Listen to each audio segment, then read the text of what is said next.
Tara nang mag-aral ng Grade 5 Math, Quarter 1, Week 6. Multiplies mentally, proper fraction with denominators up to 10. Learning Task 1, Number 1. Simplify the given fractions to lowest term. Ang given ay 2/4. Ano kaya ang lowest term ng 2/4? Subukan nating ibigay ang lowest term ng 2/4 nang hindi tayo nagsosolve sa papel. Ano ang inyong sagot? Ang tamang sagot ay 1/2. Makikita natin na ang 2 na numerator ay kahalati ng 4 na denominator. Kaya ang sagot ay 1/2. Pwede rin tayong gumamit ng GCF. Ano ba ang GCF ng 2 at 4? Ang 2. Kung i-divide natin, 2 divided by 2 equals 1. 4 divided by 2 equals 2. Ganun din ang gawin natin sa mga sumusunod na fractions. Number 2, 6/9. Ano kaya ang lowest term ng 6/9? Ang sagot, 2/3. Bakit naging 2/3? Dahil ang 6 at 9 ay may GCF na 3. Pag i-divide natin, ang 6 divided by 3 equals 2. 9 divided by 3 equals 3. Kaya ang sagot ay 2/3. Number 3, 10/12. Ano kaya ang lowest term ng 10/12? Ano ba ang kanilang GCF? Ang 2. Kaya pag dinivide natin, ang sagot ay 5/6 o 5/6. 10 divided by 2 equals 5. 12 divided by 2 equals 6. Number 4, 8/12. Ano ang lowest term ng 8/12? Ang sagot, 2/3. Ang ginamit nating GCF ay 4. 8 divided by 4 equals 2. 12 divided by 4 equals 3. Kaya ang sagot ay 2/3. Number 5, 12/32. Ano ang GCF ng 12 at 32? Ang sagot ay 3/8. Ang ginamit natin ay 4. 12 divided by 4 equals 3. 32 divided by 4 equals 8. The answer is 3/8. Number 6, 27/45. Ano kaya ang GCF ng 27/45?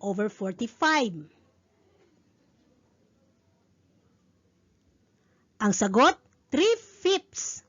Saan natin i-divide ang 27 at 45? Ang GCF nila ay 9. 27 divided by 9 equals 3.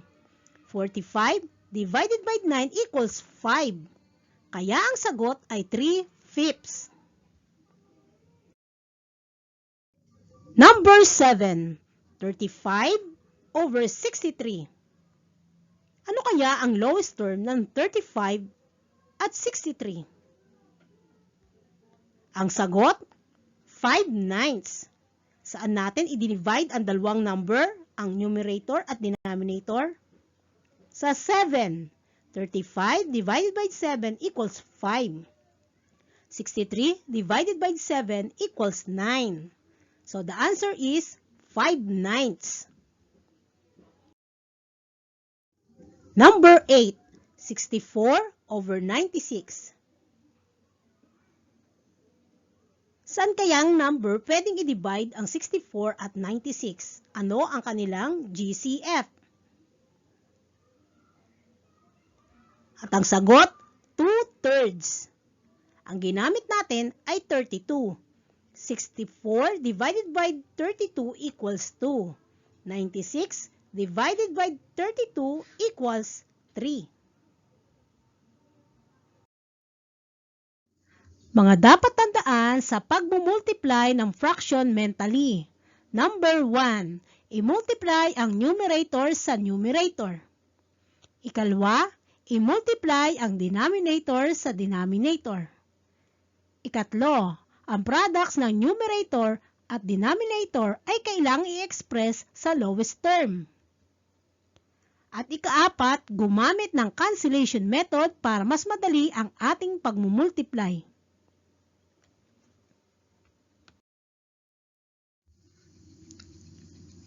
Tingnan natin ang example sa module 4/6 and 1/2. Ang yellow part, ang 4/6. At ang may mga slant lines naman, ang 1/2. Ilang part o ilang boxes ang may yellow at may slant lines? 1, 2, 3, 4. Ito ang ating numerator, ang 4. Ilan ang equal parts? 1, 2, 3, 4, 5, 6, 7, 8, 9, 10, 11, 12. Ang 12 ang ating denominator. Kaya pag i-multiply natin ang numerator sa numerator, 4 times 1 equals 4. At ang denominator sa denominator, 6 times 2 equals 12. So ang sagot ay 4/12. I-solve natin sa baba. 4 times 1 at 6 times 2. Pwede tayong gumamit ng cancellation method. Ang 4 at 2 ang magka-partner. Ang GCF nila ay 2. Pareho nating i-divide sa 2. 4 divided by 2 equals 2. 2 divided by 2 equals 1. Isulat uli natin. Magiging 2 times 1 over 6 times 1. 2 times 1 equals 2. 6 times 1 equals 6. At i-express daw natin sa lowest term o i-simplify. Ang GCF ng 2 at 6 ay 2. 2 divided by 2 equals 1. 6 divided by 2 equals 3.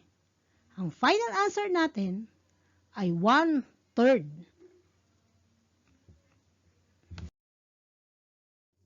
Example number 2. 2/9 times 3/7. Ang gagawin natin ay i-multiply ang numerator sa numerator at denominator sa denominator. Pwede tayong gumamit ng cancellation. Ang magka-partner ay ang 3 at 9. Ang GCF nila ay 3, kaya i-divide natin sa 3. 3 divided by 3 equals 1. 9 divided by 3 equals 3. Isulat uli natin. Magiging 2 times 1 at 3 times 7. 2 times 1 equals 2. 3 times 7 equals 21. Ang sagot, 2/21. Learning Task 2 number 1. Multiply 6/7 times 1/7. Pagsamahin natin ang numerator sa numerator at denominator sa denominator. Umpisa na nating mag-multiply. 6 times 1 equals 6. 7 times 7 equals 49. Ang sagot, 6/49.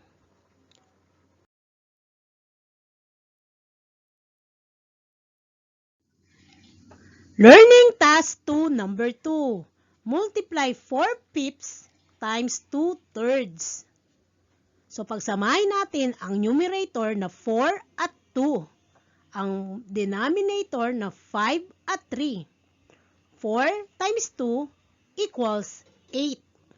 5 times 3 equals 15. Ang ating final answer, 8/15. Learning Task 2 number 3. Multiply 3/8 and 2/9. Ang una nating gagawin ay isulat ang numerator sa numerator at i-multiply din ang denominator sa denominator. Pwede tayong gumamit ng cancellation dahil ang 3 at 9 ay magka-partner o ang 9 ay multiple ng 3. 3 divided by 3 equals 1. 9 divided by 3 equals 3. Pwede rin natin i-cancel ang 2 at 8 dahil ang 8 ay multiple ng 2. 2 divided by 2 equals 1. 8 divided by 2 equals 4. Isulat ulit natin ng panibago. Magiging 1 times 1 ang ating numerator at 4 times 3 ang ating denominator. Ngayon ay mas madali na ang pagmumultiply. 1 times 1 equals 1. 4 times 3 equals 12. Kaya ang ating final answer ay 1/12. Number 4. I-multiply ang 2/3 at 3/5. Ang ating gagawin ay pagsamahin ang numerator, 2 times 3, at ang denominator sa baba, 3 times 5. So, pwede tayong gumamit ng cancellation. Ang ika-cancel natin ay ang 3 sa taas at 3 sa baba. Magiging 1 at sa baba ay 1 din. Ang kasunod ay pwede na nating isulat ang 2 times 1 at 1 times 5. 2 times 1 equals 2. 1 times 5 equals 5. Ang ating final answer ay 2/5.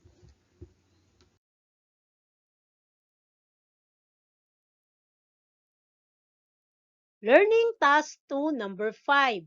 Multiply 2 6 and 2 8s.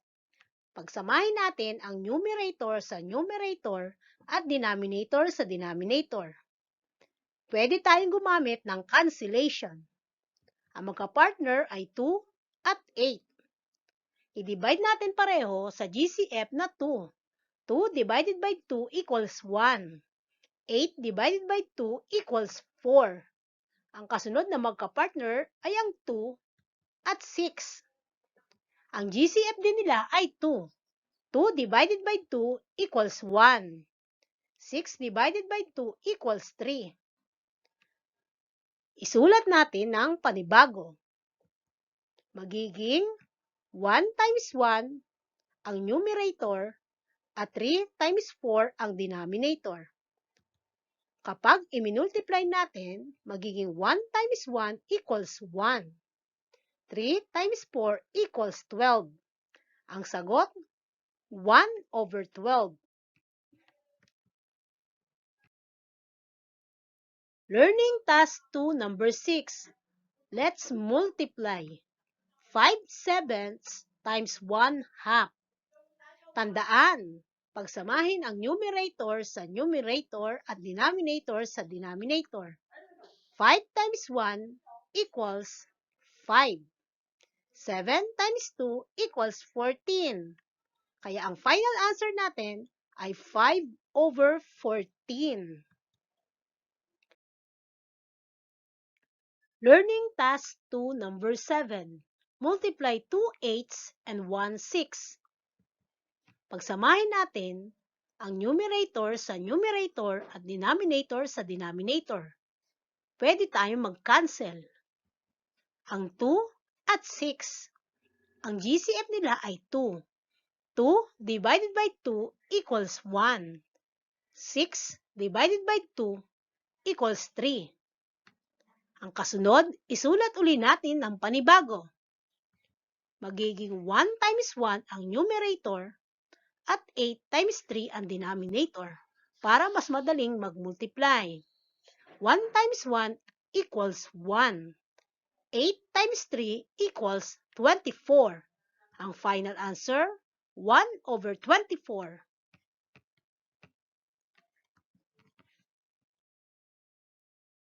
Number 8. 5/6 times 2/9. Pagsamahin natin ang numerator at ang denominator. Gumamit tayo ng cancellation method. Alin ang ating ika-cancel? Ang 2 at 6. I-divide natin sa GCF na 2. 2 divided by 2 equals 1. 6 divided by 2 equals 3. Isulat uli natin. Magiging 5 times 1 at 3 times 9. 5 times 1 equals 5. 3 times 9 equals 27. Ang sagot, 5/27. Learning Task 2 number 9. Multiply 2 fifths and 3/6. Ang gagawin natin ay pagsamahin ang numerator at i-multiply. Sa taas at sa baba naman ay ang mga denominators. Pwede tayong mag-cancel. Ang 2 at 6. Ang 2 ay magiging 1 at ang 6 ay magiging 3. Isulat uli natin ang panibago. 1 times 3 ang sa taas at 5 times 3 ang sa baba. Pwede pa rin tayo mag-cancel dahil parehong may 3 sa taas at sa baba. Kaya ang matitira na laang ay 1/5. Kaya ang sagot natin ay 1/5. Sagutan natin ang number 10 sa Learning Task 2. Multiply 2/7 and 1/4. Isulat natin ang 2 times 1 sa taas, ang mga numerators. At ilagay naman natin ang 7 at 4 sa baba. Gumamit tayo ng cancellation method. I-cancel natin ang 2 at 4. I-divide natin sa GCF na 2. 2 divided by 2 equals 1. 4 divided by 2 equals 2. Isulat uli natin. Magiging 1 times 1 sa taas at 7 times 2 sa baba. 1 times 1 equals 1. 7 times 2 equals 14. Ang final answer natin, 1/14. Learning Task 3 number 1. 2/2 times 2/4. Isulat uli natin ang 2 times 2 sa taas, parehong numerator, at 2 times 4 sa baba na parehong denominator. Gumamit tayo ng cancellation. Ang partner ay 2 at 4. I-divide natin sa 2. 2 divided by 2 equals 1. 4 divided by 2 equals 2. Pwedeng i-cancel ang parehong 2 sa numerator at 2 sa denominator. Ito ay maging 1 at 1. Isulat natin ang panibago. Magiging 1 times 1 at 1 times 2. 1 times 1 equals 1. 1 times 2 equals 2. Ang sagot ay 1/2. Learning Task 3 number 2. 2/9 times 3/4. I-multiply natin ang numerator. 2 times 3 at 9 times 4. Gumamit tayo ng cancellation. Ang 2 at 4. Pag i-divide natin sa 2, magiging 1 at 2. Pwede rin i-cancel ang 3 at 9. Pag i-divide natin sa 3, magiging 1 at 3. Isulat natin ang panibago. Magiging 1 times 1 at 3 times 2. 1 times 1 equals 1. 3 times 2 equals 6. Ang sagot ay 1/6.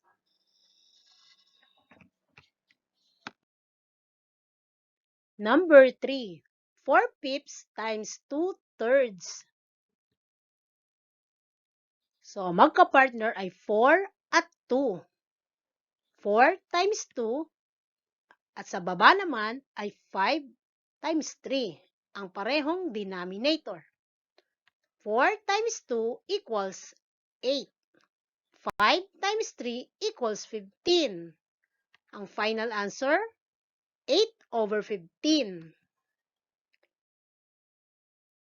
Number 4. Multiply 1/4 times 6/7.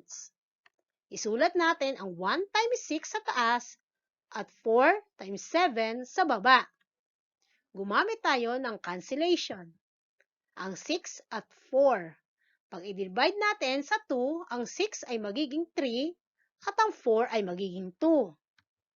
Isulat natin uli. 1 times 3 at 2 times 7. 1 times 3 equals 3. 2 times 7 equals 14. Ang sagot, 3/14. Last number, 1/5 times 2/3. Isulat natin ang numerator sa numerator at denominator sa denominator. 1 times 2 equals 2. 5 times 3 equals 15. Ang final answer natin ay 2/15.